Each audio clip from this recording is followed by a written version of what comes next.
Para llevar a cabo, por favor, les pedimos mantener sus micrófonos apagados y considerar su ambiente al encender sus cámaras. La sesión está siendo grabada, por lo que les pedimos que si tienen algún inconveniente con aparecer en ella, nos indiquen por medio del chat para llevar a cabo la edición correspondiente. Por favor, no olviden colocar su nombre completo por medio del chat, ya que de esta forma registramos su asistencia. Le cedo la palabra a la maestra Noren Sástiga, jefa del Departamento de Desarrollo y Capacitación.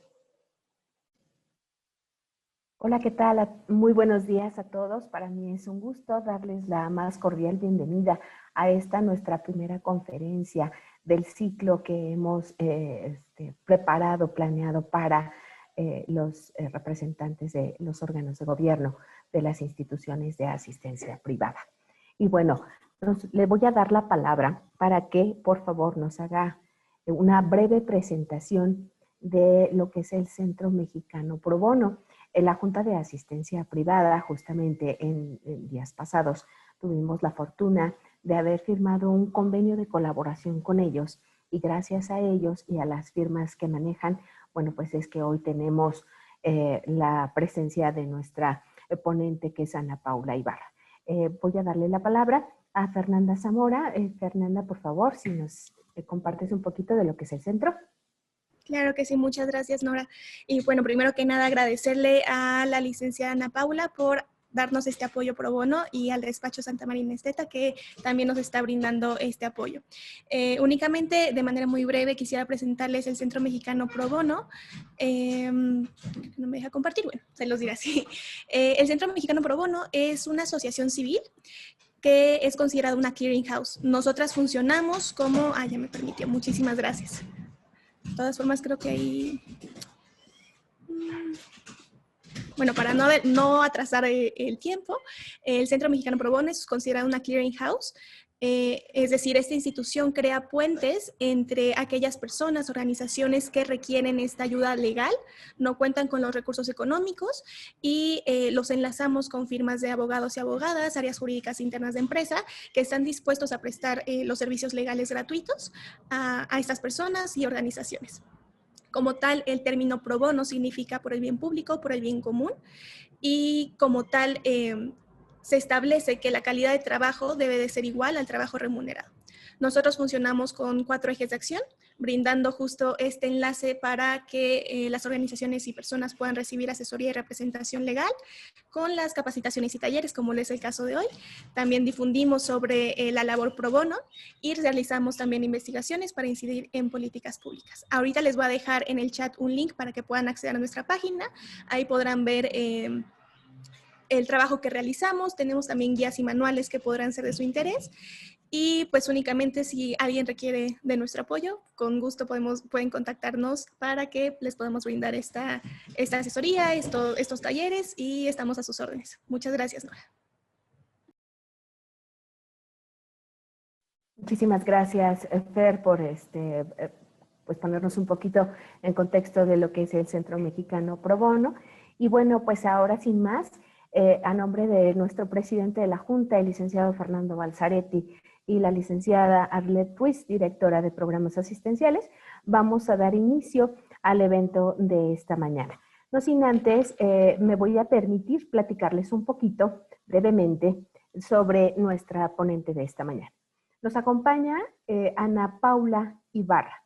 Ella pertenece a Santa Marina Esteta, con más de 20 años de experiencia profesional. Ana Paula actualmente se enfoca en asuntos relacionados con gobierno corporativo, bursátil, corporativo general, fusiones y adquisiciones y reestructuras. Ana Paula brinda asesoría legal en la evaluación, incorporación e implementación de prácticas de gobierno corporativo y regulación en la materia. Asimismo, brinda asesoría en la participación en procesos de emisiones de valores, cancelación de su inscripción y reestructuras de deuda. Además, tiene mucha experiencia en la parte de capacitaciones a partir de 2005 a la fecha, pues ha participado en conferencias, talleres, diplomados y, bueno, diversas webinarios y cursos en diversas instituciones. Y bueno, Ana Paula, no te quito más tiempo, te voy a ceder el micrófono para que nos compartas en este ratito un poquito de toda la experiencia que tú tienes sobre el gobierno corporativo. Bienvenida. Buenos días. Ay, perdón, estaba en mute.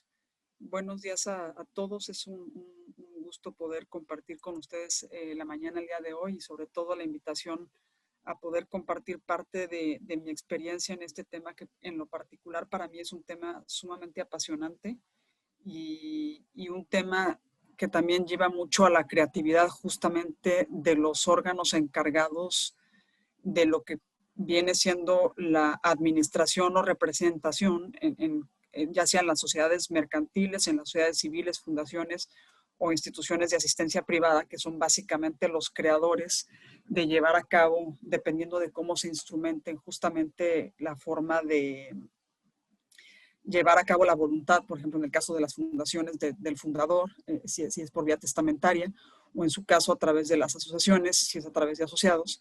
El patronato, en este caso, que es como el equivalente al consejo de administración en una empresa mercantil, pues cobra una gran relevancia para efectos de justamente poder ejecutar la voluntad de los fundadores, en su caso, o de los asociados, ¿no? Y aquí es donde entra justamente el gobierno corporativo. Me voy a permitir presentarles una presentación que preparé. Ustedes me dicen si pueden ver la pantalla. Me parece que ya se está viendo, ¿verdad? Sí, perfecto. Sí, ¿verdad? Sí, perfecto. Bueno, básicamente les voy a dar un poquito de antecedente del origen, que es algo relativamente reciente, el gobierno corporativo. El gobierno corporativo definitivamente emana o tiene su origen en temas mercantiles, suscitados derivado de muchísimas crisis económicas que se vinieron suscitando a lo largo del tiempo en el mundo y que tienen que ver con escándalos mundiales de inside trading, que le llaman, o información, mal uso de información privilegiada por parte justamente de los administradores de las empresas, que provocaban daños exponenciales en lo que son las empresas, llegando a causar pues hasta 2 billones de dólares en las décadas de los 90 y de los 2000, en el 2000, habiendo muchas demandas por parte de justamente clientes de las empresas, proveedores, que de alguna manera pues se vieron perjudicados justamente por estos malos manejos, que de alguna manera estos malos manejos en la administración de las empresas fueron básicamente derivados de llevar una deficiente contabilidad, o sea, es decir, que no llevaban unos buenos controles de la contabilidad, que no reflejaban una situación real de las empresas.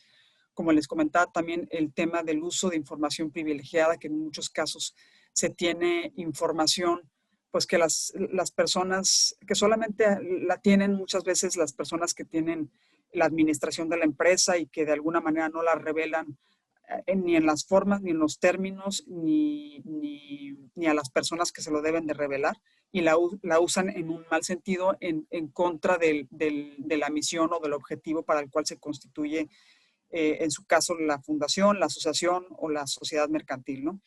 Y eso pues obviamente emana en que se haga una malversación de fondos por parte de los ejecutivos, y esto genere fraudes para lo que son los clientes y terceras partes o interesados en el mercado, ¿no?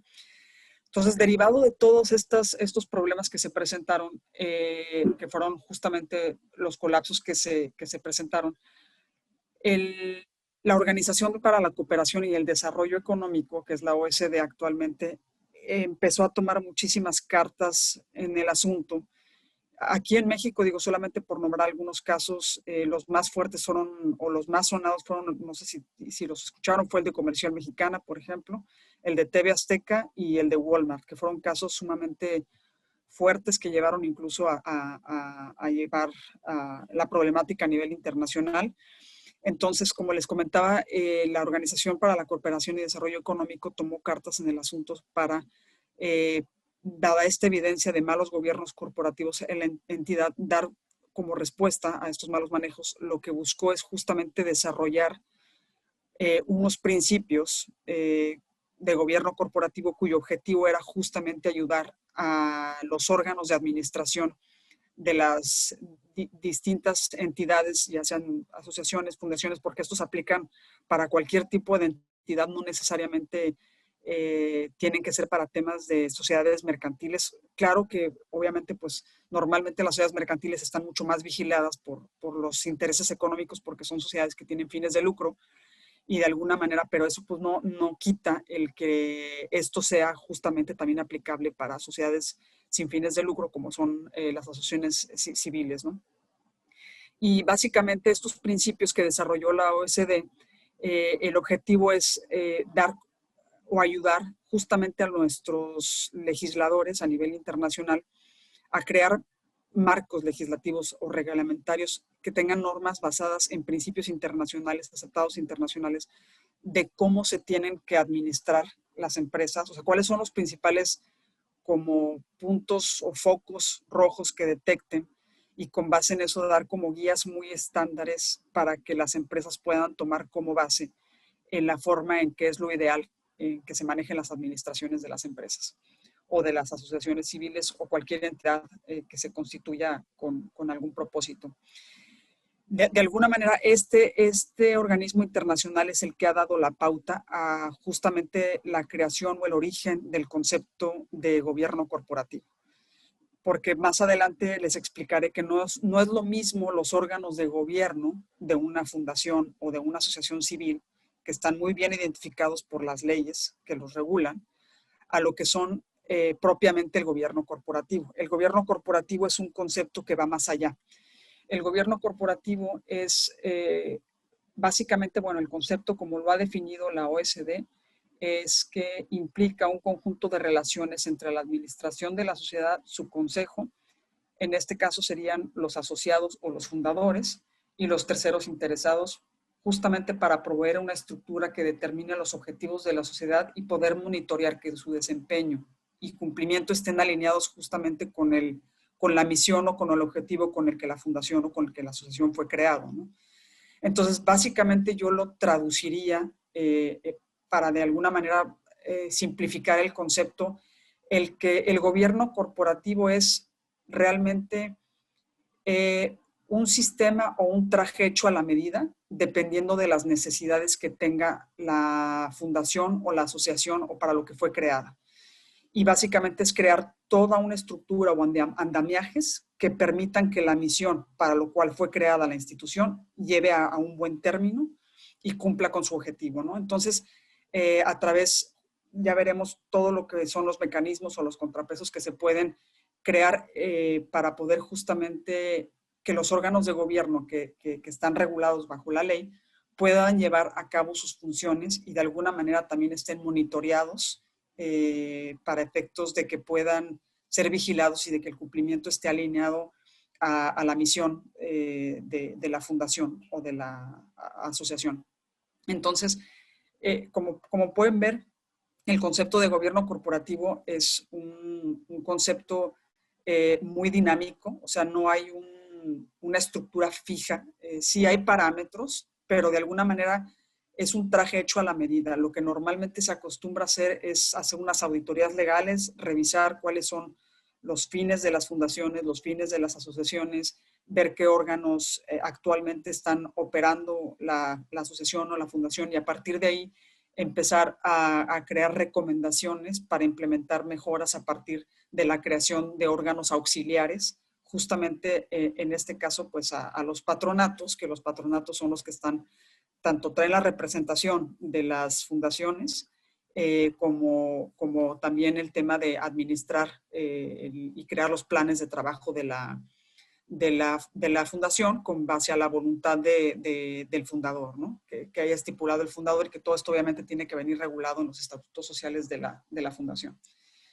A grosso modo ese es el concepto de gobierno corporativo. Igual con toda libertad, si tienen alguna duda en relación con el concepto o quieren hacer alguna pregunta, algo que no les vaya quedando claro, por favor interrúmpanme y con mucho gusto yo les haré todo lo posible por aclarar la duda.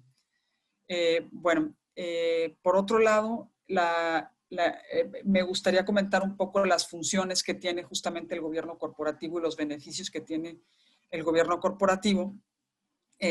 Básicamente, pues como función, es mantener la misión y los objetivos bien claros. O sea, el gobierno corporativo lo que hace es justamente ayudar a que todas las personas que trabajan en una institución de asistencia privada, ya sea se constituya a través de una fundación o se constituya como una asociación civil o cualquier estructura que se utilice a nivel legal para llevar a cabo la voluntad de ya sea los asociados o en su caso los fundadores, que tengan bien claro cuál es la misión y cuál es el objetivo por el cual se creó esa fundación y cuál es el fin final de la fundación, a fin de que todo el mundo tenga bien claro cuál es la meta hacia dónde se tiene que llegar, ¿no?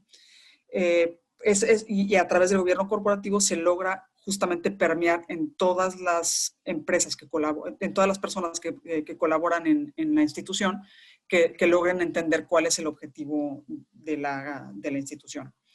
Por otro lado, también otra de las funciones es que es una guía justamente para la mejora de procesos en cuanto a las tomas de decisiones. Porque el gobierno corporativo lo que hace es justamente buscar una transparencia, una equidad, parámetros bien establecidos en papel, es a lo que me refiero. O sea, es a través de reglamentos, de normativas muy bien especificadas y aprobadas por los órganos que en su caso lo tengan que aprobar, los parámetros bajo los cuales se tienen que tomar las decisiones y justamente que estas tomas de decisiones vengan bien documentadas a través de actas de asambleas en su caso o de las sesiones del órgano que en su caso se decida sea el competente dependiendo del tamaño de la fundación o de la institución, porque como les comentaba, el gobierno corporativo es justamente un traje a la medida. Puede ser tan grande como sea la fundación. O sea, por ejemplo, habrá fundaciones que son muy, muy grandes. Se me viene a la cabeza justamente el Monte de Piedad, incluso el tipo de funciones que realiza pues son bastante delicadas porque pues, se dedica al préstamo de dinero, entonces tiene que hacer muchas revisiones respecto de que las personas que están solicitando justamente los créditos pues cumplan con ciertos requisitos, ¿no? Entonces, dependiendo justamente de las funciones o la misión, el objetivo que tenga la institución, va a ser lo chico o lo grande que se tenga que hacer este traje a la medida para que realmente funcione como tiene que funcionar. Y otra función que tiene el gobierno corporativo es que fomenta la sustentabilidad. Lo que hace es que la palabra sustentabilidad es que a partir de una creación de justamente los órganos que permitan llevar a buen puerto el objetivo de los fundadores, va a permanecer en el tiempo. O sea, es más fácil que no se quede o se trunque justamente la voluntad del fundador o de las personas que de alguna manera se asocian para una buena causa, se rompa en el camino y no lleve o sea, no se pueda llevar a cabo justamente por un tema de una mala administración, por una mala toma de recursos, por no supervisar bien el que se están cumpliendo los trabajos como se tienen que hacer. Entonces, el gobierno corporativo justamente ayuda a que estos proyectos o estas ideas sean sustentables en el tiempo. Y otra de las funciones también que son, o es muy importante del gobierno corporativo, es que ayuda a mitigar los riesgos. Justamente al tener un control adecuado de todo lo que son los sistemas de contabilidad, los reporteos, los informes que se tienen que rendir, pues ya sea a la Junta, o en su caso a los órganos intermedios que se decidan crear respecto de ciertos auxilios que requiera la fundación, pues va a evitar que haya riesgos, ¿no? Eso es en cuanto a las funciones. Respecto de los beneficios del gobierno corporativo, pues definitivamente incrementa el valor y futuro de la organización, en el sentido trasladado a palabras un poco más simples, sería el que es más fácil que una persona decida donar o decida apoyar o decida comprometerse con un proyecto, pues si hay transparencia, ¿no? Definitivamente, a mayor transparencia es más fácil que una persona le entre pues a un proyecto. De otra manera, si las cosas no son claras, muchas veces no es porque haya cosas turbias, ¿no? Simplemente si no hay transparencia es difícil creer en un proyecto, ¿no? Entonces, justamente ese es uno de los beneficios del gobierno corporativo, es una gran herramienta para crear el que se creen estos mecanismos de transparencia para que las personas puedan confiar en el proyecto y que vean que justamente es un programa bien armado, bien estructurado, que tiene pies y cabeza y que va a llegar a un buen término, ¿no? Por otro lado, otro de los beneficios del gobierno corporativo es la institucionalización, que a partir de crear justamente los órganos que son órganos que están creados para una función específica, no dependen las tomas de decisiones de una sola persona. Es decir, todo un proyecto no está enfocado a que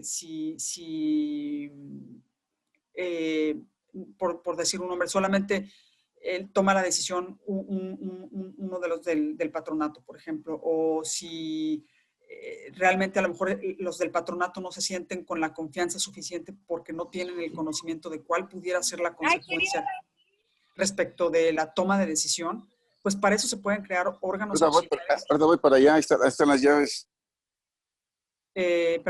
Órganos expertos que de alguna manera te puedan dar justamente ese confort que necesitan los administradores, en este caso de las fundaciones o de las asociaciones, para tomar la decisión, ¿no? Entonces, justamente esto es lo que permite el gobierno corporativo. Y por otro lado, pues ya lo comentaba, el tema de la transparencia en las operaciones y una revelación adecuada de la información confiable y oportuna. Muchas veces el no tener un control adecuado documentado en actas de las tomas de decisiones que se tomen, pues hace que no cumplas con los tiempos para estar reportando la información que tienes que reportar a la Junta o a quien se tenga que reportar, ¿verdad? Obviamente, como les comentaba, el origen del gobierno corporativo se suscitó derivado de temas netamente comerciales o mercantiles.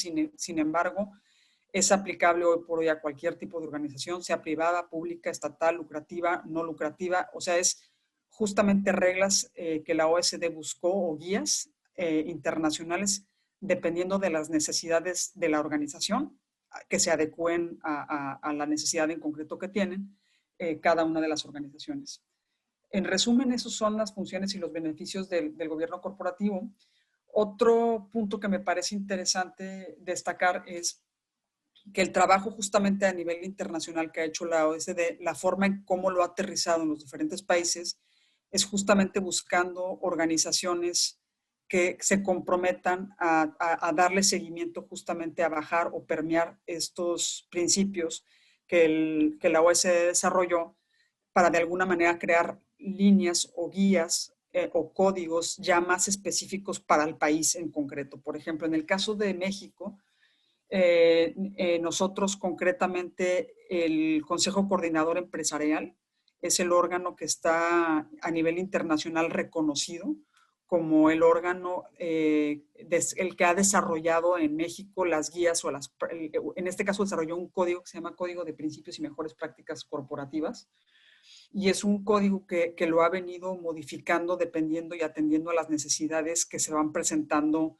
ante las distintas entidades, como les comentaba, privadas, públicas, estatales, lucrativas o no lucrativas, y creando justamente puentes de comunicación para saber las necesidades que tienen las distintas instituciones y a partir de ahí crear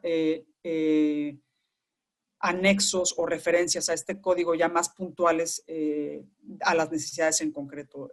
Por ejemplo, este código de principios y mejores prácticas corporativas, el primer proyecto se arrancó en el 2018, luego se modificó en el 2019 y hoy por hoy está ahorita en proceso una nueva revisión de ese código de principios y mejores prácticas corporativas, que básicamente ese código lo que ha hecho es consolidar todas las recomendaciones que han hecho las distintas instituciones en México que están interesadas porque justamente las instituciones en México, ya sean privadas, estatales, públicas o de cualquier tipo de género, se alineen con las recomendaciones internacionales.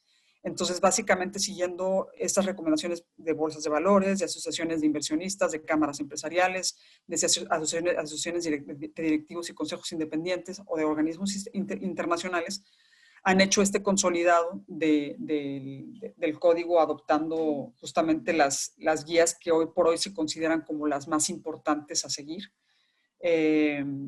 Y básicamente pues con la idea de buscar proporcionar un marco eficaz de gobierno corporativo y que esto provoque un tratamiento equitativo y una homogeneidad en cuanto a los conceptos del tipo de órganos intermedios, como son en este caso los comités. Existen N comités, o sea, no hay un límite, simplemente da como una estructura muy general este código de principios y mejores prácticas corporativas, donde te dice para qué funciona cada cosa, ¿no? Por ejemplo, para qué son los comités o para qué se podrían crear las auditorías legales o, por ejemplo, los oficiales de cumplimiento o cuáles serían como las recomendaciones en su caso que tendrían que seguir los órganos de administración, que por ejemplo en el caso de las fundaciones es el patronato, cómo tendrían que hacer sus reglamentos, cómo tendrían que alinear sus políticas a la misión de la fundación.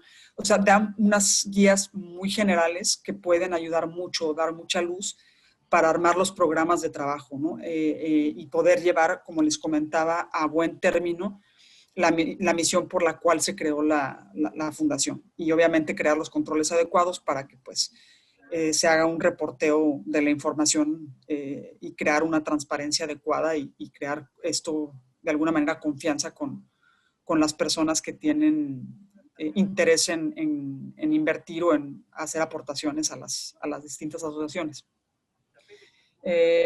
Básicamente, bueno, esos son los marcos de referencia que existen en México. Hoy por hoy es el Consejo Coordinador Empresarial el que tiene la batuta.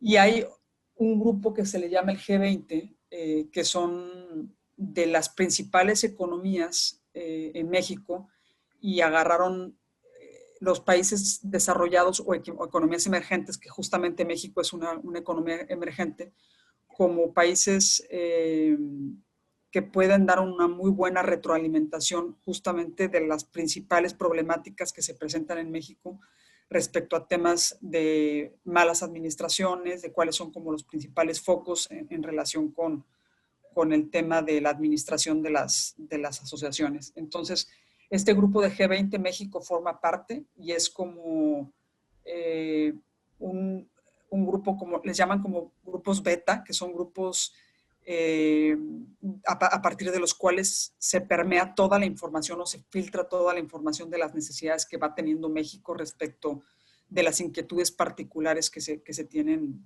o necesidades muy particulares.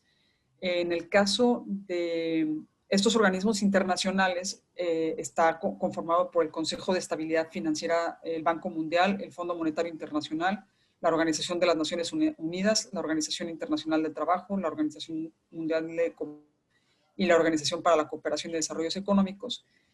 Y a su vez se crean subgrupos, que son grupos de afinidad, ya para trabajos más específicos, para poder atender las necesidades más específicas. En el caso de las fundaciones y asociaciones, el grupo que les competiría es el Civil 20, que le llaman, que es el C20. Que es justamente a través de ese grupo a través del cual se permean todas las inquietudes o necesidades que se tengan respecto de las asociaciones civiles.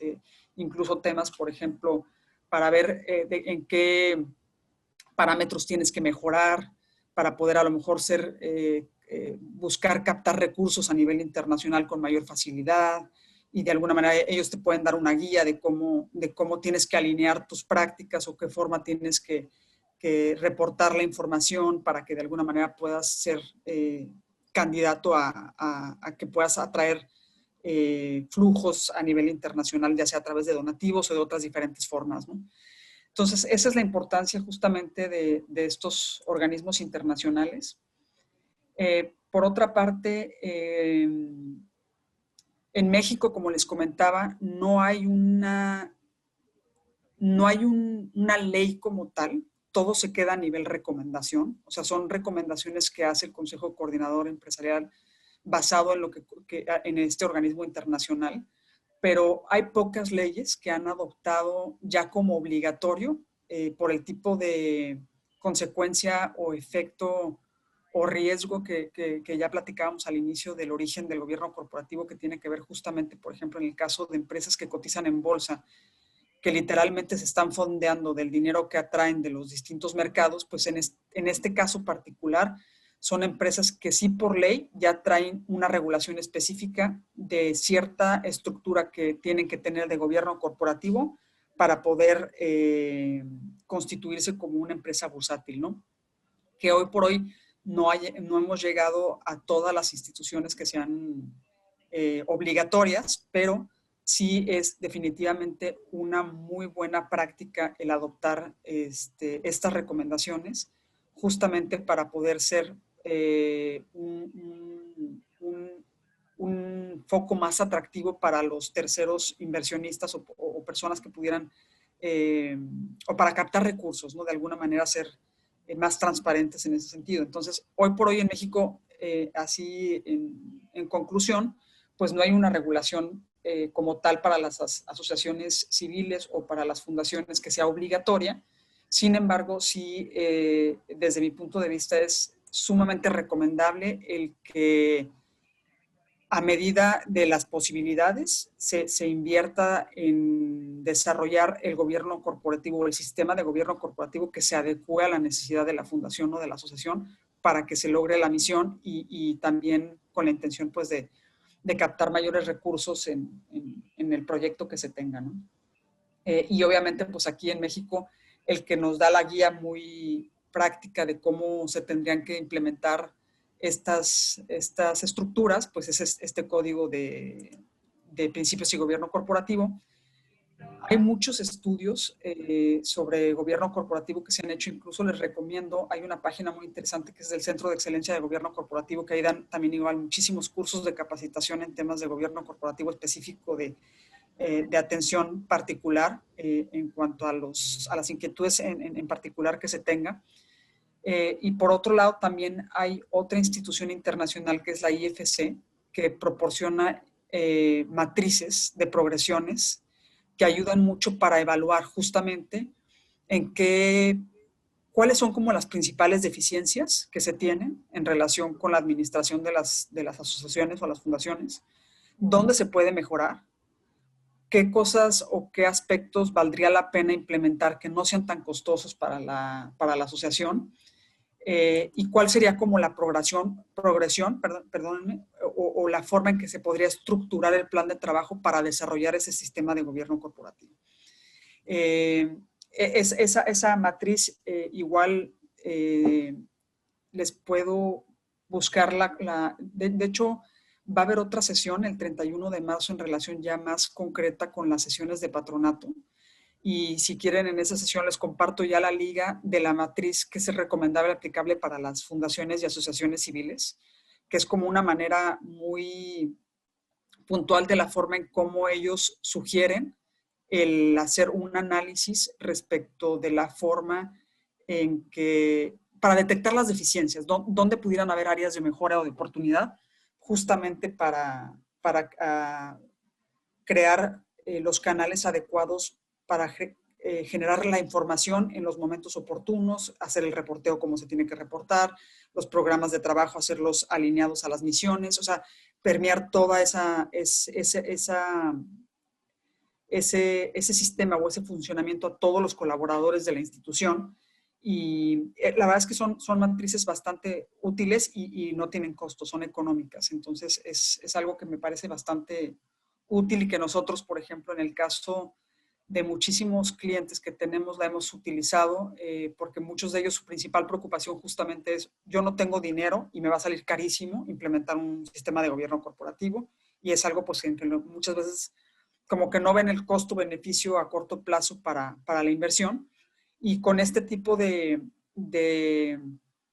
evaluaciones, cuando les hacemos las auditorías, pues llegamos a la conclusión justamente de que no es necesariamente mucha inversión, simplemente es hacer un muy buen trabajo de una auditoría legal e identificar justamente las deficiencias para ver dónde están los puntos importantes a mejorar y crear justamente los órganos, si hay necesidad de crear un órgano, o en su caso, crear lineamientos, reglamentos o políticas o lo que sea necesario para que quede claro qué le toca a quién, qué tiene que hacer quién, qué es responsabilidad de quién, y que no haya situaciones como que se queden medio en el limbo y nadie sepa que esto no me corresponde a mí o no sé a quién le toca esto y pues no se sabe ni de quién es responsabilidad, ¿no? Entonces, básicamente eso es un poco con base al contexto de marco de referencia de lo que hay aquí en México para temas de gobierno corporativo. Las recomendaciones o los principios básicos del Código de Principios y Mejores Prácticas de Gobierno Corporativo que aplican en México para todo tipo de institución, o sea, aplica, es justamente buscar que toda la regulación bajo las cuales operen las instituciones y las fundaciones busquen un trato igualitario y un respeto y protección a los intereses. Todo lo único malo es que todo lo del código está muy enfocado a temas de accionistas cuando definitivamente aplica para todo el mundo y el código tal cual lo reconoce como tal. Sin embargo, aquí, pues, por ejemplo, tendríamos que decir que, bueno, que en este caso no serían los accionistas, sino pudieran ser, por ejemplo, todo lo que son los terceros interesados, que pues pueden ser pues proveedores, clientes, personas interesadas en hacer aportaciones, los propios asociados, incluso a lo mejor este órgano de vigilancia que, para las fundaciones, que es la Junta de Asistencia Privada. Entonces, de alguna manera es buscar justamente la protección de cualquier interesado en la institución. Por otro lado, es el generar un valor, en este caso sería social, no tanto económico, sino social, y considerar que los terceros lleven o sea, que vean o visualicen un buen desempeño de la institución, que haya una estabilidad, que obviamente como hay un buen plan y programa de trabajo desarrollado, pues esto va a implicar una permanencia de la institución o de la fundación y que va a llegar a buen término el propósito para el cual fue creada. Es otro de los principios básicos.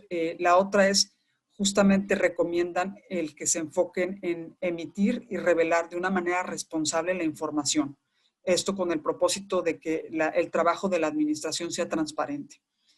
Por otro lado, es la conducción honesta y responsable de la sociedad, o sea, es decir, actuar como le llamaban, hay un término legal que se utiliza mucho, que es un pater familias, como un buen padre de familia, o sea, de alguna manera buscar siempre el mejor interés de la institución, no el personal, sino buscar el interés completamente para el cual fue creada la institución.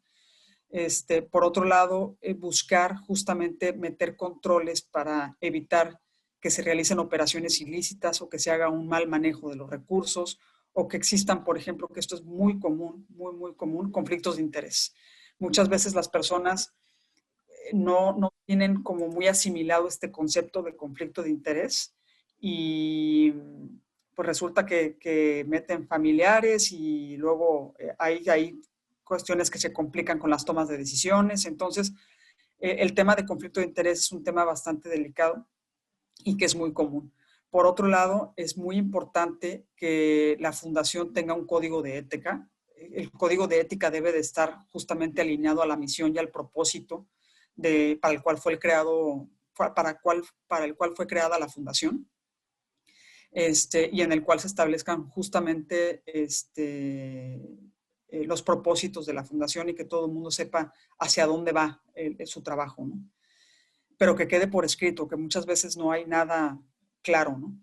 Por otro lado, es muy importante que existan canales. En las empresas se utilizan mucho un concepto que se llama whistleblowers, que es como crean buzones de denuncia y son anónimos, completamente anónimos, pero es muy importante justamente crear estas aperturas de que las personas tengan la confianza de que si hay actos o hechos indebidos, que ellos tengan la confianza de que pueden revelar de que están detectando una situación anómala y que no va a haber ninguna repercusión o alguna, o sea, que vaya a ser utilizada esa información que están ellos revelando en su contra, ¿no? Y que de alguna manera sientan protección de que pueden hacer cualquier revelación de alguna situación anómala que identifiquen sin tener ninguna consecuencia adversa. Por otro lado, otra recomendación que tiene este código es asegurar que exista un rumbo estratégico de la asociación y que exista una vigilancia efectiva, es decir, que realmente la administración de la organización esté alineada conforme a los estatutos y conforme a los reglamentos que se hayan emitido para tales efectos y que haya un órgano que puede ser incluso hasta externo en algunos casos, en temas, por ejemplo, de contabilidad es muy común que para ciertas situaciones incluso se tenga que contratar auditores externos para que los estados financieros estén dictaminados. Entonces, que de alguna manera haya un órgano de vigilancia que valide que efectivamente se está llevando conforme a la normativa que se requiere, dependiendo el giro a lo que se dedique la asociación o la fundación, pues va a estar teniendo que cumplir con cierta normativa, o sea, es decir, ya hay leyes específicas que le pudieran aplicar, y que este es otro factor que también es importante para la creación del sistema de gobierno corporativo. ¿A qué me refiero? A que, por ejemplo, en el caso del Monte de Piedad, bueno, es una institución que de alguna manera da créditos. Entonces, por el tipo de actividad que realiza, seguramente va a tener particularidades que va a tener que cumplir con otras normativas. Entonces, seguramente a lo mejor va a ser muy útil crear una especie de oficial de cumplimiento que valide que toda la normativa que tiene que cumplir para efectos de poder proporcionar el servicio que proporciona, esté cumpliendo, y que no vaya a ser por una causal de que le faltó cumplir con algo a nivel legal, no pueda llevar a propósito el servicio para el cual fue creada, ¿no? Entonces, básicamente ese es el propósito de tener una correcta vigilancia. Por otro lado, pues como les comentaba, el tema del pater familias, que es básicamente el tema de la responsabilidad fiduciaria. En este caso, pues sería del patronato o del consejo directivo, dependiendo de la estructura o el vehículo legal que se utilice para la institución. Y por otro lado, también recomiendan el que exista una identificación, administración y control y revelación de los riesgos estratégicos. Es decir, si ya se identificaron que existen ciertas anomalías o ciertas formas o deficiencias en la forma en que se están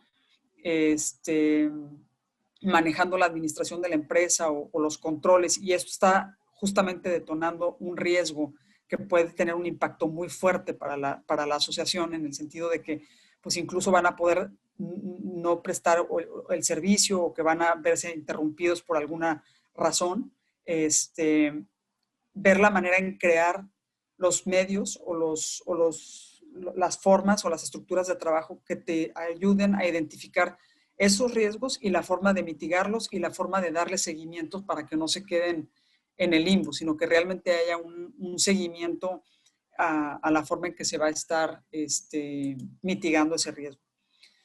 Y por otro lado, otra de las recomendaciones que ya se las he destacado en varias veces es el tema de crear confianza, ¿no? O sea, justamente el crear confianza en que a través de una conducción honesta y responsable, pues esto va a generar una confianza hacia las personas de afuera.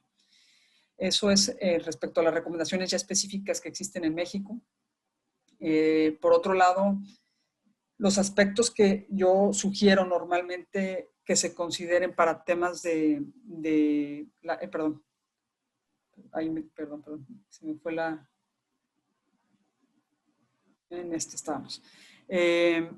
Para el tema ya de justamente de cómo, la pregunta es, bueno, ya tengo todo este conocimiento, ya tengo todas estas recomendaciones, ahora, ¿cómo le hago? ¿O qué aspectos tengo que considerar? ¿O cómo empiezo para ver cómo implemento un sistema de gobierno corporativo? Entonces, básicamente, aquí lo principal es identificar la misión, la visión y los valores, es decir, la personalidad que tiene la fundación o la asociación en este caso. Saber si realmente todas las personas que trabajan en la fundación la conocen, si existe algo escrito o no existe algo escrito en relación de cuál es el propósito, cuál es el objetivo para el cual fue creado esta fundación o esta asociación. Eso es prácticamente el primer paso que se tiene que identificar y de alguna manera tener como mucha perseverancia en permearlo y hacérselos casi como que ponérselo como playera a todas las personas que realmente creen, que sea como en el tema mercantil se llama ponerse mucho la camiseta o crear tu propia marca. De alguna manera es estar como muy alineadas todas las personas para qué están en ese lugar y cuál es el objetivo de esa institución. Entonces, Eso es bien importante. Ya una vez que tiene todo el mundo esa claridad, es conocer, el otro siguiente paso es conocer cómo son las tomas de decisiones para la institución. O sea, quién es el órgano que toma qué decisión, cuándo, en qué momento, cada cuándo se tiene que juntar, cómo se documentan las tomas de decisiones, qué estructuras se tienen que implementar, quién vigila la operación, si hay necesidad de crear una contratación, por ejemplo, de un auditor externo, si hay necesidad de contratar, por ejemplo, a un abogado para que haga justamente una auditoría legal para ver si están bien implementadas las estructuras internas y con base de ahí crear recomendaciones. Entonces, básicamente es que las personas que están trabajando para la organización sepan exactamente qué les toca hacer, cuáles son los parámetros legales que tienen que seguir, es decir, cuáles serían como las normativas, me refiero a nivel internas de la institución, si es el reglamento, si es el código de ética, si son lineamientos o políticas, o cuáles son los documentos legales que regulan justamente la actividad del órgano encargado de la toma de decisión.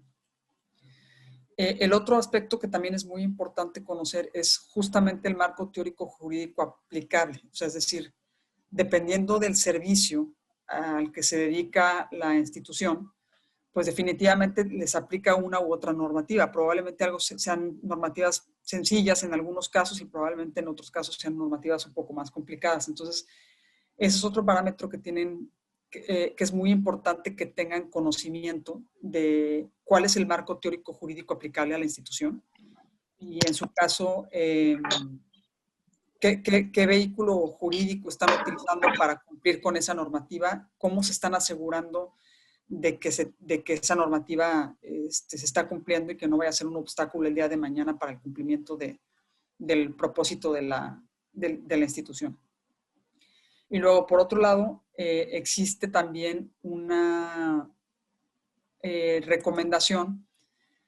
Como les comentaba, todo esto depende mucho del tamaño de la institución y de las necesidades de la institución y de las deficiencias que se encuentran en la institución.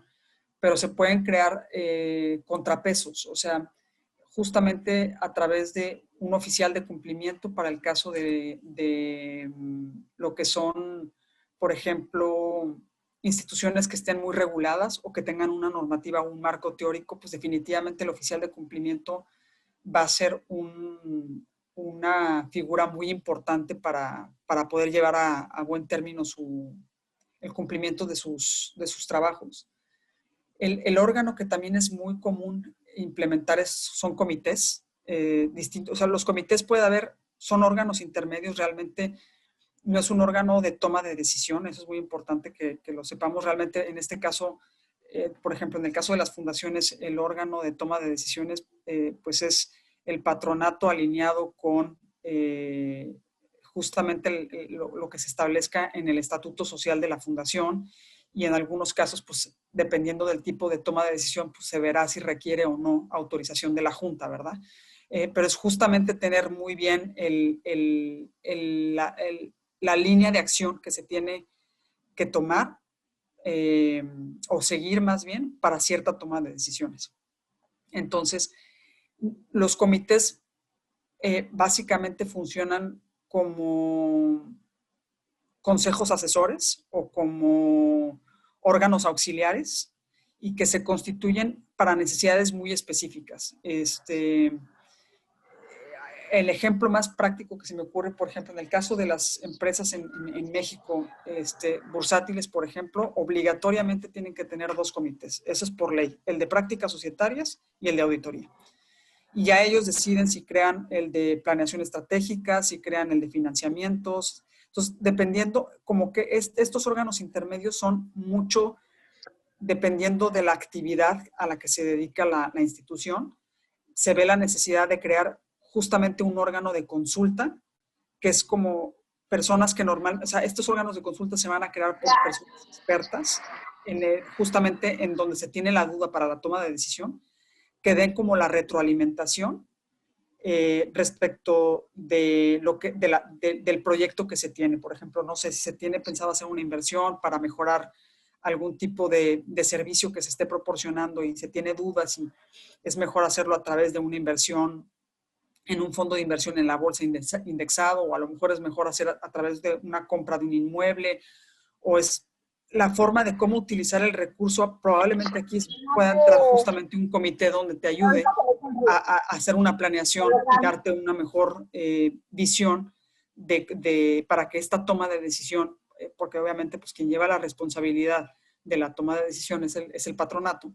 Entonces, siempre y cuando, pues, de alguna manera, esto ayuda mucho, pues, para justamente que tu toma de decisión esté alineada con una recomendación o una opinión de un experto, ¿no? Entonces, los comités son órganos intermedios que son sumamente útiles, que obviamente, como les comentaba, pues no están por ley, son órganos que se tendrían que crear las estructuras, que sería justamente a partir de una modificación de los estatutos sociales, a través de los cuales se implementaría justamente este órgano, y a partir de ahí ya se crearían los reglamentos, las políticas, es decir, se tendría que crear toda una estructura legal para poderle dar base o soporte a este comité o a este órgano auxiliar, para que auxilie en cierta toma de decisiones que sean medulares para el servicio que está proporcionando la institución.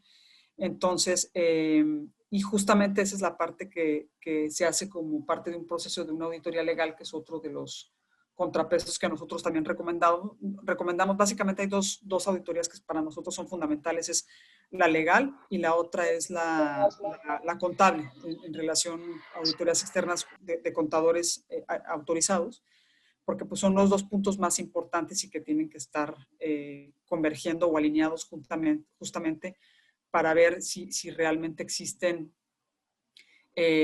todas las estructuras desde el punto de vista legal que estén claras para determinar qué es lo que le corresponde a cada órgano, cuál es la responsabilidad de cada órgano, y que no haya una confusión por un lado, o que haya una mezcla de toma de decisiones, o que no se tomen decisiones porque simplemente no se sabe a quién le corresponde qué, o no se quiere asumir esa responsabilidad, ¿no? Entonces, básicamente, eso es como los aspectos más importantes a considerar en el tema para la implementación del gobierno corporativo. Es muy importante revisar, obviamente, los estatutos de la fundación o de la asociación para ver si existe también igual claridad en el sentido de cuál es el propósito y que no haya una confusión en ese sentido, ¿no? Y por otro lado, antes de llegar a las conclusiones, me voy a enfocar un poquito más al tema de lo que les comentaba, de justamente en el caso de los órganos de gestión. En las fundaciones normalmente son pues, una dirección ejecutiva y en algunos casos existe, en algunos casos no existe. Y ya lo que es en sí el órgano de administración propiamente, pues son la junta de gobierno en el caso de las asociaciones y el patronato en el caso de las fundaciones, que son órganos pues, que prácticamente vienen muy bien delimitadas las funciones que tienen, me refiero a nivel legal, en los artículos de la ley de instituciones de asistencia privada para el Distrito Federal. En este caso, obviamente, pues dependiendo del estado en donde esté la institución, habría que ver cuáles serían las reglas o específicamente las facultades que les están determinando la ley a autorizar, más bien las atribuciones o las obligaciones que les están imponiendo por ley, ¿no? Igual le damos una revisada, voy a compartir ahora antes de llegar a la conclusión, porque básicamente la conclusión es la forma en cómo tendrían ustedes que evaluar para ver si les conviene o no un sistema corporativo y qué tipo de sistema de gobierno corporativo. Pero ahorita voy a abrir la ley de instituciones aquí está, de asistencia privada. En un segundo. Mi pantalla.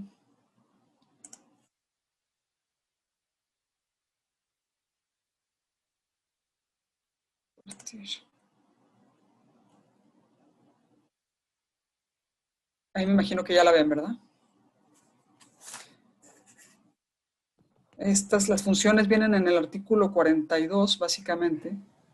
Perdón, no se ve, ¿No? no se ve nada en la pantalla, Ana. Ahí ya lo ven. Ya, listo. Perdonen, pensé Perfecto. que ya le había...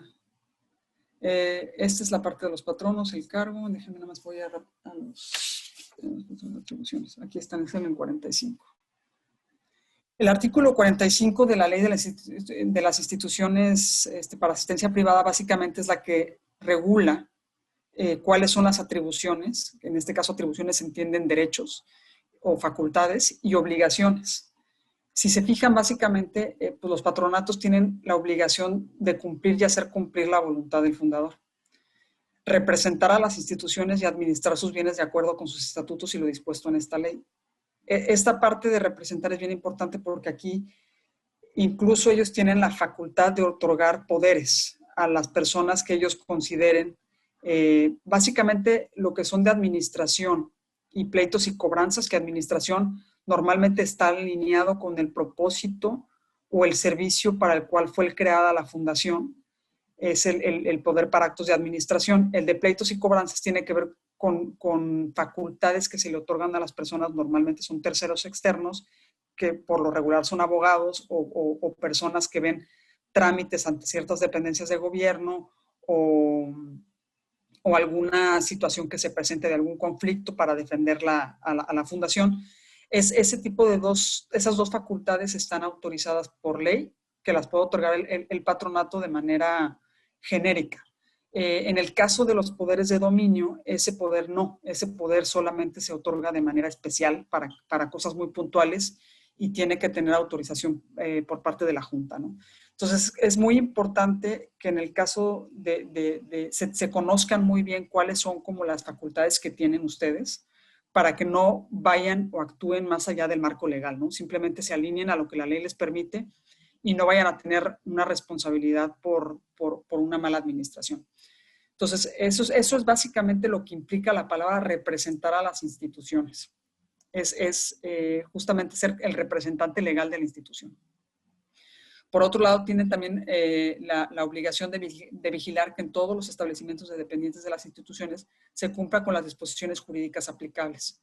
Entonces, mucho de este artículo para lo que son las personas que son miembros del patronato, es muy importante que entiendan el alcance que tienen todas estas facultades y estas obligaciones, porque a partir de ahí saben exactamente cuál es su ámbito de competencia y eso lo tendrían que alinear justamente con el propósito para el cual fue creada la fundación, que tiene que venir obviamente en el estatuto social, y de ahí ver si de plano la actividad del servicio los sobremanda y necesitan más gente o más manos, o crear comités o crear algo que los ayude para que la toma de decisión sea correcta y alineada y conforme a derecho, o es algo que realmente sí puede manejar el patronato sin mayor problema, ¿no?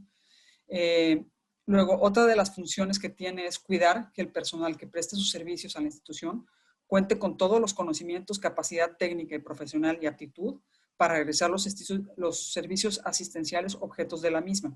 Entonces, esto es lo que les decía que era muy importante también, incluso esto es la parte legal, viéndolo desde el punto de vista de gobierno corporativo, sería también alinearlo justamente a la misión y al propósito de la fundación, ¿no? Por otro lado, tienen la obligación de abstenerse de nombrar como empleados de la institución a las personas impedidas por las leyes. Entonces, también es muy importante que tengan el conocimiento de cuáles personas por ley, que también vienen en esta misma ley, tienen un impedimento, que son, en este caso, servidores públicos. Ahorita llegamos a ese artículo, pero tener bien identificadas qué personas sí podrían fungir como empleados dentro de la institución y quiénes no, para que del día de mañana, si toman la decisión de contratar a alguien, pues lo hagan alineados al marco legal y no vayan a incurrir en potenciales responsabilidades. Por otro lado, también tienen la obligación de ejecutar las acciones y defensas que correspondan a la institución. Justamente esta facultad viene muy alineada con la 2, que es representar a la institución. Entonces, en pocas palabras, lo que está diciendo aquí es defender los intereses de la institución, y que se lleven conforme a la misión y los propósitos y el objetivo del fundador, ¿no? Otra de las obligaciones que tienen es cumplir con el objeto para el que fue constituida la institución, acatando estrictamente sus estatutos. Entonces, es muy importante que todas las personas que conformen el patronato conozcan muy bien el estatuto, conozcan muy bien el propósito y la misión que tiene la institución. Por otro lado, también tienen la obligación de no gravar ni enajenar los bienes que pertenezcan a la institución, ni comprometerlos en operaciones de préstamos, salvo en casos de necesidades o evidente utilidad previa aprobación de la Junta. Como les comentaba, hay muchas cosas que requieren de la Junta, aprobaciones de la Junta. Entonces, muchas veces lo que hacen en las empresas es, se crean políticas o manuales, es decir, manuales para tomas de decisiones. Se identifica la actividad que tiene la institución y cuáles son como las cosas que pueden crear como conflicto para la toma de decisiones. Bueno, decir, bueno, para mí, yo sé que voy a tener que estar contratando préstamos, o sé que voy a tener que estar rentando muebles, o sé que voy a tener que estar haciendo alguna actividad que me genere algún conflicto. Muchas veces lo que se hace es que se crean guías o políticas donde se establezcan muy claras las cosas como un diagrama de flujo, qué es lo que tienes que hacer. Bueno, si hago esto, sí lo puedo hacer, no lo puedo hacer, y si no lo puedo hacer, ¿por qué no lo puedo hacer? O si tengo que obtener la autorización de la Junta, o de quién tengo que obtener la autorización. Es decir, que mentalmente tengas muy mapeado cuáles son los pasos que tienes que seguir y que no se queden como paralizadas para justamente poder tomar una decisión adecuadamente, ¿no? Por otro lado, también tienen la obligación de abstenerse de cancelar hipotecas constituidas a favor de la institución cuando no hayan vencido los plazos estipulados en los contratos sin la autorización previa de la Junta, salvo cuando hayan sido pagado en su totalidad el crédito otorgado y los demás accesorios estipulados. Otra obligación también es abstenerse de no nombrar a personas que tengan parentesco por consanguinidad o afinidad dentro de cualquier grado con los miembros del patronato, para designar cualquier cargo o empleo remunerado de la institución. Esto es justamente el punto que les decía yo al principio en temas de gobierno corporativo, que es el conflicto de interés. Esta disposición va muy alineada con el tema del conflicto de interés. Entonces, justamente aquí lo que está restringiendo la ley, esto lo traen incluso a nivel ley, con independencia de que desde un punto de vista de gobierno corporativo sea una recomendación de que se eviten los conflictos de interés.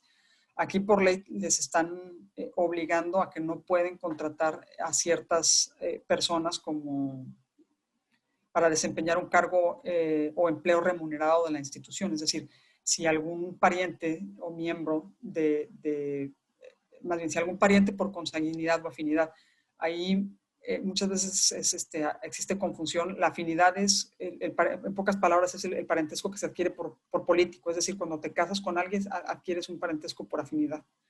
Eso es a lo que se refiere a afinidad. Luego, otra de las prohibiciones que tienen es no entregar dinero, mercancía o valores que no estén amparados con documentos siempre que el monto de aquel o el valor de los últimos exceda del valor de la unidad de cuenta de la Ciudad de México vigente. Entonces, estos puntos, por ejemplo, también son muy, muy importantes, el que se tengan identificados este tipo, por ejemplo, se tengan como los registros adecuados de los documentos que tienen que tener,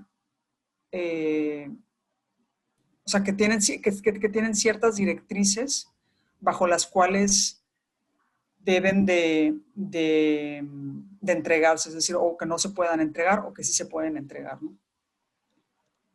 Otra de las restricciones que tienen es abstenerse de celebrar contratos respecto de los bienes de las instituciones que administren con cualquier miembro del patronato, subcónyuge y pariente por consanguinidad o afinidad dentro del cuarto grado. Este también tiene que ver con un tema de conflicto de interés. Otra de las obligaciones es abstenerse de realizar inversiones u operaciones en general con los bienes de la institución que administren que impliquen ganancia o lucro por cualquier miembro del patronato, subcónyuge o parientes o por consanguinidad o afinidad dentro del cuarto grado. Este punto es bien importante, el 15, que es cumplir los acuerdos y demás disposiciones de la Junta en los términos de ley. Aquí esto se liga mucho con la sesión que será el 31 de marzo en relación con la importancia de las sesiones y de dejarlas documentadas, porque justamente todas las tomas de decisiones tienen que venir soportadas con un documento legal. O sea, es decir, se toma una decisión respecto a alguna situación en particular, tiene que venir documentado cómo se celebró la sesión, si la sesión se hizo en la fecha en la que se convocó, si la convocatoria cumplió las disposiciones que marcan los estatutos, si se corrió se compartió la información previamente para poderla revisar con tiempo hacia las personas que iban a tomar la decisión, quiénes participaron en la sesión, si el quórum que se necesita se cumplió o no se cumplió, si las aprobaciones fueron con base al quórum de votación que pide la ley o no. Es decir, todo eso tiene que quedar muy bien documentado en un acta de sesión, que ese tema ya lo veremos en la próxima sesión, pero es justamente eso es lo que le va a dar la base legal para el cumplimiento del acuerdo. Es decir, el fundamento de los acuerdos que se tomen están en ese documento, o el soporte es ese documento. Luego, por otro lado, también tienen la obligación de enviar a la Junta un informe anual de las actividades realizadas por la institución dentro de los 3 primeros meses del año siguiente al que se informe. Entonces, esta parte es lo que les comentaba del tema, que era muy importante, pues tener todos los registros que se requieran de la información a las que estén obligados a tener para poder cumplir con los reporteos que se tengan que hacer en los tiempos que se tienen que reportar y que contengan justamente esa información, pues todo lo que debe de contener, ¿no? Otra de las obligaciones es destinar los fondos de las instituciones exclusivamente al desarrollo de las actividades asistenciales de la misma de conformidad con el objeto establecido en el estatuto. Y bueno, y este es el cajón desastre, como todas las leyes, las demás que confiera la ley y otras disposiciones jurídicas aplicables. Entonces, esto es muy, muy importante que tengan una claridad respecto de cuáles son las facultades y obligaciones que tienen por ley, y mucho de lo que nosotros recomendamos es que si no hay claridad respecto de algo en particular, pues justamente se asesoren con alguien o que busquen a alguien que les clarifique cuál sería la mejor forma de poder crear un documento o un manual o una directriz para que las cosas que se compliquen para la toma de decisiones, justamente este documento sea una guía para saber cuáles los pasos a seguir, ¿no? Pues básicamente estas son las funciones que como patronato tienen, que como les comentaba, esas obligaciones son las que vienen por ley. Sin embargo, pues atendiendo a la fundación o al propósito de la fundación, pudieran haber más o menos, porque también los estatutos son complementarios de la ley. Entonces, ya obviamente cada institución, conforme a su estatuto, podrá tener más o menos obligaciones. Bueno, menos no, pero más sí. Y ahora sí, ya a manera, no sé si aquí hasta el momento ya tengan alguna duda o algún comentario. No, parece que no, todo es muy bien. Yo quisiera nada más, extraordinaria la presentación, muchísimas gracias, Leonardo Arana de Casa de la Amistad. Tengo yo nada más con respecto al punto 11 que acabamos de ver aquí, que decía con respecto a abstenerse de nombrar a personas que tengan parentesco por consanguinidad o cualquiera a cargo, habla y dice empleo remunerado de la institución. Si esto no es remunerado, ¿se puede dar? Sí, si no es remunerado, sí se puede dar. Okay. El problema es la remuneración, exactamente. Correcto. Muchas gracias. No, con mucho gusto. ¿Alguna otra duda? En el chat tenemos una, me voy a permitir leerla. Sí. Dice, ¿el gobierno corporativo toma decisiones o solo sugiere recomendaciones o políticas? Porque siento que se contrapone con una comisión ejecutiva creada por el patronato. ¿Qué opinas? Justamente, el gobierno corporativo no es un órgano como tal. El gobierno corporativo es un sistema y no es, el gobierno corporativo no toma decisiones. O sea, el gobierno corporativo es yo lo veo como un sistema que se crea justamente para los órganos que tengan que tomar las decisiones, lo hagan con los soportes o con las estructuras que les den la base para, por ejemplo, en este caso hablábamos de que, por ejemplo, si la comisión ejecutiva del patronato que tiene la toma de decisiones respecto de ciertos asuntos tiene alguna duda en algún aspecto muy puntual, pues se puede crear, o sea, el órgano corporativo, el gobierno corporativo lo que hace es justamente decir, bueno, aquí hay necesidad de crear un comité que esté auxiliando justamente a la comisión ejecutiva del patronato para estas tomas de decisiones en particular, o para revisar este trabajo en particular respecto de la contabilidad o respecto de alguna situación que se detecte. Esa es la función del gobierno corporativo. O sea, es como identificar las deficiencias que se tienen respecto de los órganos que sí efectivamente toman las decisiones, para buscar vigilarlos por un lado y por otro lado auxiliarlos a que en las decisiones que estén tomadas estén alineadas tanto a la normativa para evitar responsabilidades para ellos y por otro lado que estén alineados para cumplir el propósito para el cual fue creada la fundación. No sé si o te confundí más o si te resolví la duda. Es que se me hace que era de Ernesto esa duda, ¿verdad?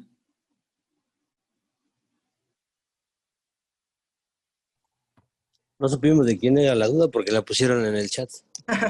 Ya, bueno, pues espero haber resuelto esa duda, pero sí, no es lo mismo. O sea, el gobierno corporativo, en pocas palabras, no es un órgano de toma de decisiones. Es justamente un andamiaje o una estructura o sistema que se crea legal para que los órganos de tomas de decisiones lo tomen alineado a la normativa que les aplica y al propósito de la fundación. No, te lo agradezco, quedó muy claro. Ernesto Ibarra, gracias. Al contrario. Gracias. Gabriela Rodrigo tiene levantada la mano. Adelante, Gabriela. Hola, ¿qué tal? Muy buenos días. Cuando yo escucho esto de generar comités y órganos, siempre me ha sonado a grandes empresas o muchas personas. Pero en realidad nosotros como IAPES, pues muchas veces somos pequeñas. En mi caso, tenemos 8 personas en nómina. Sí, el comité del patronato que se tiene desde el inicio ha fluctuado entre 5 y 16 miembros, ahorita son de 9. Y la generación de comités o pequeños organismos dentro de nuestro pequeño organismo, la verdad que suena complicado o suena que las mismas personas terminamos haciendo todo. ¿Cómo puedes como manejar esto para así estar en regla, para así llegar los lineamientos, para poder aspirar a pues cierto financiamiento internacional, siendo como tan pequeños?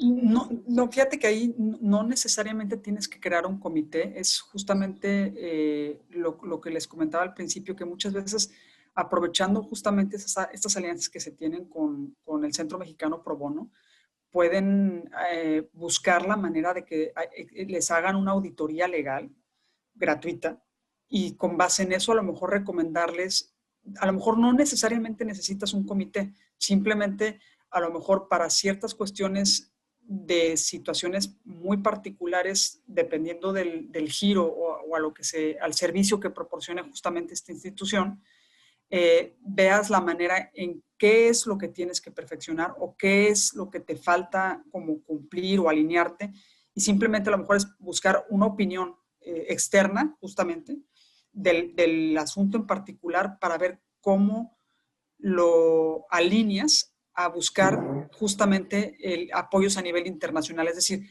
ver cuál es la normativa internacional para brindar este tipo de apoyos donativos y demás, qué es lo que está pidiendo, por ejemplo, el organismo internacional para darte el apoyo, y alinear sin buscar crear costos excesivos para la institución, porque entiendo perfectamente tu punto, o sea, de que definitivamente no puedes estar pagando servicios externos porque pues, de alguna manera es una institución que no son con fines de lucro, pero sí yo creo que justamente a partir de estas alianzas que se tiene con el Centro Pro Bono, aprovechar, buscar también incluso a lo mejor firmas de contadores que hagan trabajo pro bono para ayudar en las áreas en donde ustedes identifiquen, decir, yo aquí siento que esta parte me estoy quedando, o cómo pueden buscar a lo mejor lo que dices tú, ¿no? O sea, de qué manera o qué es lo que tengo que cumplir yo para que X institución internacional me dé este donativo porque me interesa. O sea, identificar qué donativos quieres o a qué instituciones internacionales les quieres llegar y ver qué es lo que tendrías que alinearte internamente para poder ser candidato a ese tipo de donativos, ¿no? Y ya si en un momento dado se cumple, pues ya sería la evaluación de ver si a través del donativo puedes parte de ese donativo invertirlo para justamente crear la estructura que realmente va a ser necesaria o no se necesita. Muy bien, gracias. Hola, ¿qué tal? Buenos días. Buenos días.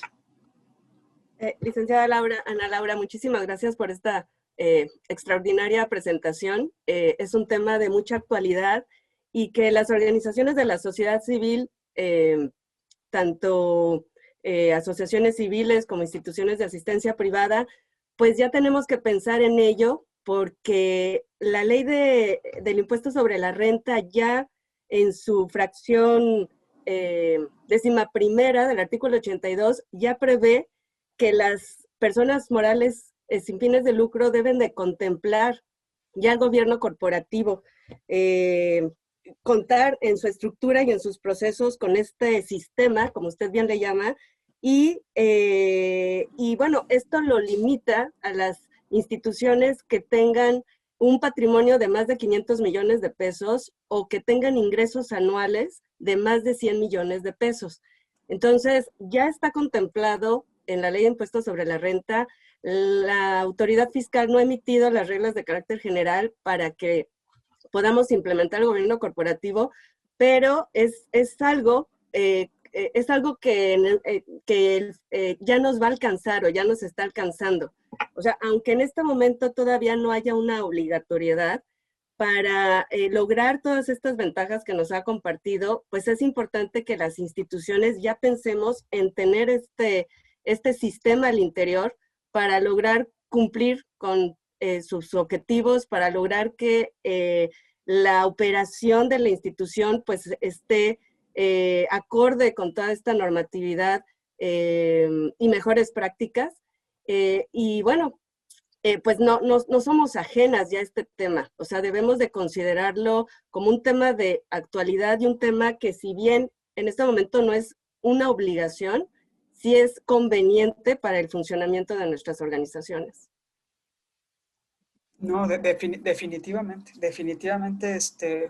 justamente esa parte no quise entrar en mucho detalle porque hay todavía mucha falta que emitan muchas cosas al respecto, pero definitivamente, como bien comentas, va para allá el tema porque justamente las instituciones gozan de muchos beneficios fiscales y el fisco va a empezar a imponer este tipo de controles o de candados para efectos de poder otorgar esos beneficios y obviamente pues les va a exigir que cumplan con ciertos estándares, pero seguramente no, por lo mismo que comentaba también la persona anterior, de alguna manera tampoco se les puede exigir gran cosa por el tema vaya, lo que voy es, va a tener que ser algo a la medida, o sea, alineado con base ya sea al monto, como bien lo comentas, de la institución, de los ingresos, porque sí o sea, al principio es un proceso no complejo, pero sí de mucho trabajo y es como pues, un sastre, ¿no? O sea, tienes que revisar exactamente todas las entrañas de la institución y ver cuáles son sus áreas de oportunidad, dónde están las deficiencias y a partir de ahí empezar a atacar los focos más rojos para poder optimizar justamente el tema que es lo más delicado es la transparencia, ¿no? La transparencia en cuanto al revelado de la información. Correcto, gracias. Al contrario, gracias por tu comentario, muy atinado. Gracias. Tenemos otra pregunta en el chat. Dice, ¿valdría la pena fortalecer el voluntariado para implementar gobierno corporativo? Que los miembros del patronato atraigan voluntarios que sean titulares de comités y profesionistas o gente con experiencia administrativa que done su tiempo. Definitivamente yo creo que tiene que haber, sobre todo, por ejemplo, fundaciones tan fuertes como es la de Telmex o así fundaciones que tienen mucha fuerza a nivel corporativo y que ya tienen comités creados, consejos de administración fuertes. Sí, definitivamente creo que valdría la pena el buscar que que hagan un trabajo de voluntariado, como les comentaba, a través del Centro Pro Bono, pero buscar la manera de que se apoye las instituciones, porque definitivamente es algo que se necesita hacer, pero sí es algo que necesita hacer un análisis profundo. El primer paso es hacer un análisis profundo, que ese es el más delicado. Ya una vez teniendo el resultado de eso, es mucho más fácil ya ejecutarlo, ¿no? Pero sí creo que es una muy buena opción el buscar ese voluntariado que comentas, Carolina. Gracias, son todas las preguntas que tenemos en el chat. Si alguien más quiere hacer alguna pregunta, algún comentario.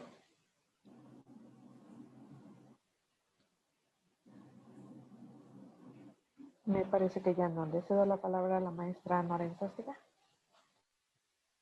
Bien, pues si ya no hay más preguntas, nosotros daríamos por concluida la sesión de esta mañana. Y pues no sin antes agradecerle de verdad enorme a Ana Ibarra por habernos regalado este tiempo. Y bueno, le hacemos a nombre de la Junta de Asistencia Privada de la Ciudad de México la entrega del presente reconocimiento a Ana Paula Ibarra Aguilar por impartir la sesión de formación y desarrollo gobernanza en las IAPs. A nombre de mi directora, la licenciada Arlet Ruiz Mendoza, pues nosotros quedamos a tus órdenes, Ana, y muy agradecidos por haber aceptado esta invitación. A todos nuestros representantes de las instituciones de asistencia privada, igualmente muchísimas gracias por haber compartido esta mañana con nosotros. Y no me quiero despedir sin antes comentarles que los esperamos a las siguientes 4 conferencias con respecto a temas importantes para el órgano de gobierno o patronato de nuestras instituciones de asistencia privada. Quienes no se hayan inscrito, vale mucho la pena que nos regalen un ratito de su tiempo. Los hemos agendado estas conferencias en el mes de marzo, una cada viernes, empezando con esta. La que sigue va a ser mediación de conflictos en el órgano de gobierno para el día 17 de marzo. Para el día 24 de marzo, instrumentos de control interno, libros y actas de asamblea.